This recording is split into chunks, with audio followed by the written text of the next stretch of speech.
Good afternoon, everyone. Thank you so much for coming.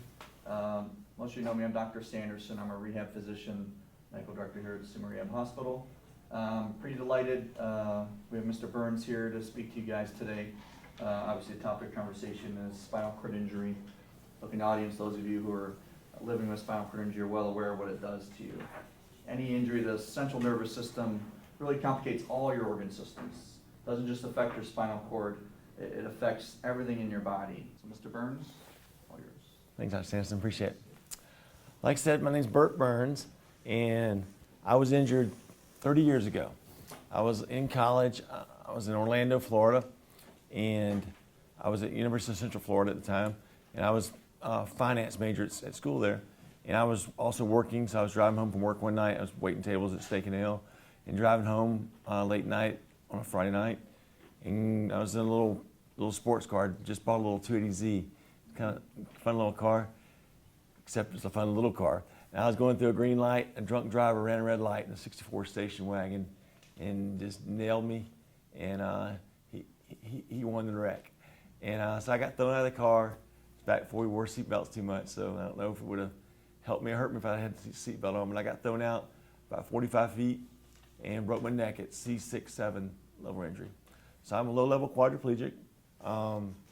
Gotten back, like Dr. Sanderson said, right at first, when I was first injured, I was paralyzed pretty much from the neck down. I had a trach, had a halo, couldn't move my arms much at all, but got my arms pretty much all back, biceps, triceps. My hand, my flexors work pretty good. Extensors don't really work very well, but I can grab stuff and I can open stuff and shake hands and write and all that kind of stuff. And one of my therapists that helped me probably the most was my recreation therapist, because I grew up playing sports. I was a big, athlete. I wasn't a good enough athlete to play college ball or anything, but I played recreation. I played all the way from first grade through college, through high school, baseball and football and basketball. And when I injured, I thought, well, sports is over for me. That's nothing I'd ever do again. And the rec therapist introduced me to a guy named Randy Knoll, who was going to come in and tell me about wheelchair racing. I'm like, wheelchair racing sounded kind of like I could push a chair about this fast, and he was going to tell me about racing. It's going to take a long time for me to do a race. And but he came in and he brought his racing chair in, and they actually got me out, put me in the racing chair, and all of a sudden I pushed the racing chair and I'm pushing like this fast. That's, all of a sudden I'm going 3 or 4 times faster. I like that. It was pretty good. And so I thought, that's what I can do when I get out of here. I love getting involved with wheelchair racing. So we're going home to my parents' house, being discharged there, and they did the 3rd house in the street. And I remember that very first night I went out, I wanted to go out and push my wheelchair. I pushed down the stop sign, three houses down. I couldn't push back. My brother had to push me back. Next night I got the stop sign, I got halfway back. 3rd night I got the stop sign all the way back. Yes. It was like, my whole first couple of years of spinal cord injury is like a whole bunch of baby steps. That was like my first baby step of actually just fulfilling something that I wanted to do. And by within a month I was able to push around the block there. That was June of '82 when I got discharged. And I decided I wanted to do a 5K road race. And I had to do it in my regular wheelchair. And regular wheelchairs back then weren't like regular wheelchairs are now. Regular wheelchairs back then were big chairs. And I had a 65-pound chair, and that thing was heavy, and I was not strong yet. So I went out to do this 5K road race.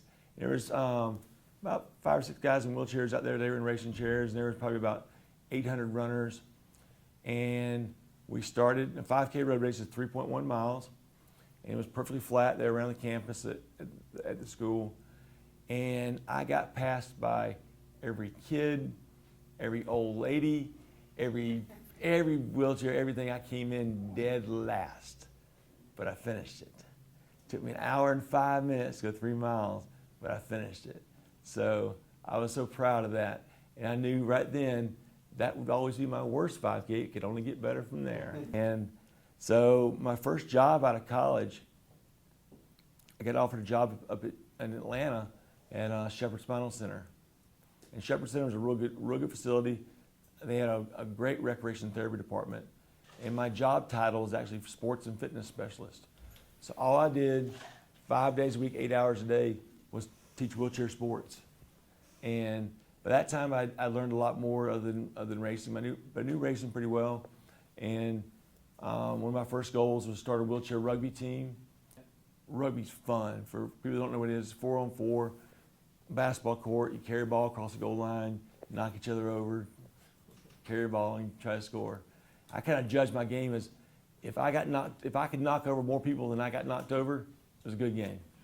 And so that was there. I was at Shepherd for about 4 or 5 years.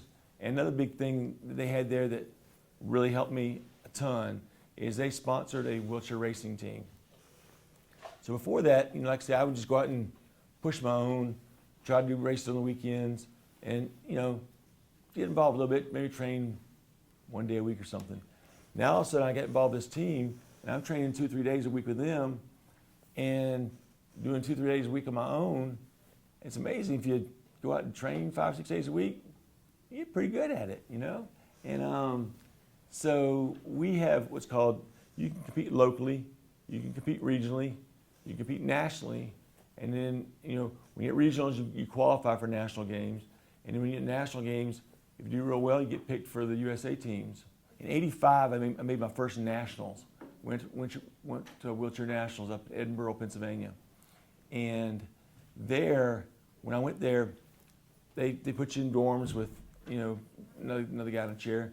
And when I went in my dorm and I saw one bed over there and it had a duffel bag on the bed, and I'm, okay, and I was pretty injured, so I needed to take, I needed a raised toilet seat, I needed a shower bench, I needed a chuck, I needed gloves, I needed a U-Haul to go anywhere. Mm-hmm. And so, I'm bringing all this stuff in and I'm piling it off my side of the room. And all of a sudden this quad rolls in and he says, "Hey man, what's all that crap?"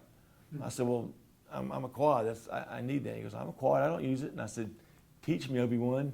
And so for that, I was there for 1 week with, his name is Steve Kalashevsky. And in that 1 week, I learned more stuff from Steve than I learned in the previous 3 years being injured. Steve taught me how to get in and out of a tub without having to use a shower bench. He taught me a whole different way of doing my bowel program, so I didn't have to use a raised toilet seat. He taught me different transfers. Like I say, I learned so much from Steve. So for all you guys that are injured, you're newly injured or been injured a while, the more you can get involved. A lot of folks, when they get a chair, they want to get out and they don't want to ever see anybody else in a wheelchair again. They want to just they're tired of folks in wheelchairs.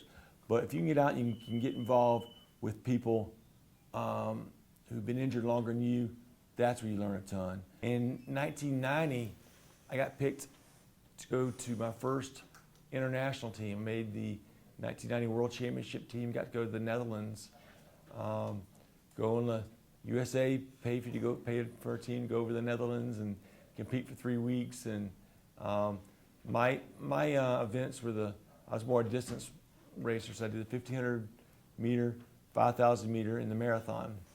And I had a good games. Didn't medal on the track, but actually ended up getting a third place medal in the marathon. So that just made me want to keep doing it even more and more. So then my goal was to make the '92 Paralympic team. So went home, trained, and in '92 got picked for the team to go to Barcelona, Spain, and for the Paralympics. Been a great team. I was there with 3 real fast guys, and we ended up getting a gold medal and setting a world record. And it was so cool getting off of that medal stand and then putting a gold medal around your neck, you're playing a national anthem, raising the American flag. There's like 65, 70,000 fans in the stand, all clapping, chanting USA, USA, USA. And I guess that whole thing took, I don't know, like 3 minutes. But in that 3-minute period, it was like a movie reel going in front of my eyes. I remember that first time I made it on a stop sign, couldn't make it back. I remember that first 5K, I came in last place. I remember, meeting Steve Kalashevsky. It was like that was '92 and I got injured in '82. So the whole previous 10 years of my life was like a movie screen going in front of my eyes. And it was so cool. I was crying. I was crying the whole time. and it was just a awesome, emotional, great experience to experience, to go through.